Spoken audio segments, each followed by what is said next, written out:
নমস্কার, আমি জ্যোতিষ সম্রাট শ্রী রতন শাস্ত্রী।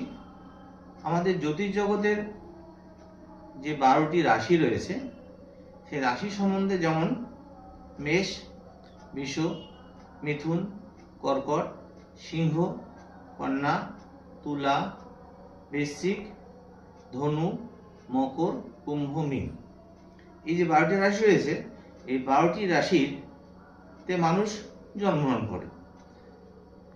আবার দেখা যাচ্ছে একই রাশিতে বিভিন্ন রকম মানুষ জন্মগ্রহণ করছে।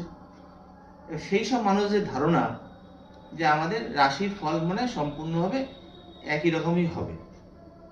তারা বিভিন্ন ইউটিউব চ্যানেল, বিভিন্ন ফেসবুক, বিভিন্ন জ্যোতিষের কাছে তাদের রাশি সম্বন্ধে জেনে তারা ভাবে যে আমার লাইফে এই রাশির বৈশিষ্ট্য পুরোপুরি মিলবে। সেই সম্বন্ধে তারা যখন তারা রাশিটা নিজের জীবনের লাইফের সঙ্গে মিলাতে যায় তখন দেখছে তার কারো 35% মিলছে, কারো 45% মিলছে, কারো 50% মিলছে। তাই জ্যোতিষ জগতের সম্বন্ধে জ্যোতিষ রাশি সম্বন্ধে যারা বলেন তাদের সম্বন্ধে একটা মিথ্যা ধারণা বা ভুল ধারণা তাদের মধ্যে সৃষ্টি হয়। কিন্তু তা নয়, কারণ আমাদের 12টা রাশিতে আবার 27টা নক্ষত্রকে স্থান দেওয়া হয়েছে।